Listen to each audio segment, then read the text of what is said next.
Hi, my name is Mark Aldrich, and I am the Executive Director of the Clarke Forum for Contemporary Issues at Dickinson College, and this is Poetry 2+1. I'm joined by my co-producer, Erin Lowe. Erin, thanks so much for joining me this afternoon. Thank you for having me. My name is Erin. As we mentioned, I am a student project manager at the Clarke Forum for Contemporary Issues at Dickinson College, and I am a sophomore philosophy and political science major at Dickinson as well. So, Erin, we've been talking now for some time about bringing some poetry into the Clarke Forum, and especially at this time, meaning we're in the midst of the coronavirus pandemic, and we all know pretty well what that entails, what it means for our lives. And you and I have talked about the value of poetry, not only at any time, but maybe in particular at times like this. Poetry can speak to us in ways that are sometimes, frankly, somewhat therapeutic. But what do you think about that? Yeah, I think we have a very vibrant artistic community at Dickinson, and this provides us with an opportunity to not only showcase some of the voices within our community, but also external voices. And I think that's really important, especially in a time like this, because people tend to lean into art because it is cathartic, and it's a really beautiful way to express ourselves and sort of understand the current moment and where we see ourselves going as we look toward the future. Right. Yeah, I agree. I think there's been so much discussion of social distancing and the difficulties that presents for social beings like us, like humans. And yet, at the same time, we can take advantage of these new technologies. All of a sudden, everyone, it seems like most everyone's becoming familiar with Zoom and having these meetings where we're just looking at our phone screen or our computer screen.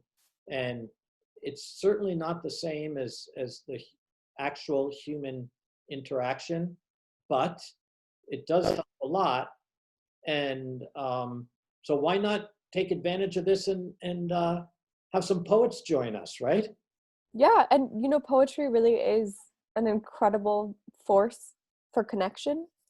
So I Yeah, think that this is a really unique opportunity that we have here to showcase some of that and hopefully create those connections across the world. absolutely. So as you know, we've talked about this project where we want to do some very brief readings. We decided that we would call it Poetry 2+1. You want to take a shot at explaining to our viewers and listeners what we mean by that? Sure. So one of our goals is to allow people to be exposed to as much poetry as possible. So each poet that we have as a part of this project will come on and they will read two of their own poems, two original poems, and one poem by a poet that inspires them, or a poem that they found particularly relevant or to which they can relate, I think, especially at this time. But in that way, we can showcase a variety of poets and poems and styles. Exactly, right. And we also decided, because Zoom breaks down the geographical barriers, that we would, as you stated that at the beginning, we would like to highlight local poets from our very own Dickinson community, students, faculty, staff, Carlisle poets and Central PA area poets, but also include poets from around the world. And for Dickinson, which really emphasizes our global dimensions, we're going to be we have invited, in fact, already, some poets who are connected to the cities where we have programs abroad. So our reach is going to be global, and our focus will be local and international, both. Any thoughts on that? I'm just very excited to see how this goes. Me too, I agree. So I think we've probably talked enough. I think we should just kind of stop and tell our viewers and listeners, hey, go to the first program. Let me tell you, I'll give you just a teaser here to anyone who's watching or listening. We have a great inaugural program with an amazing young poet. You're really going to look forward to it. So after you're done with this program introduction, go to the very first program.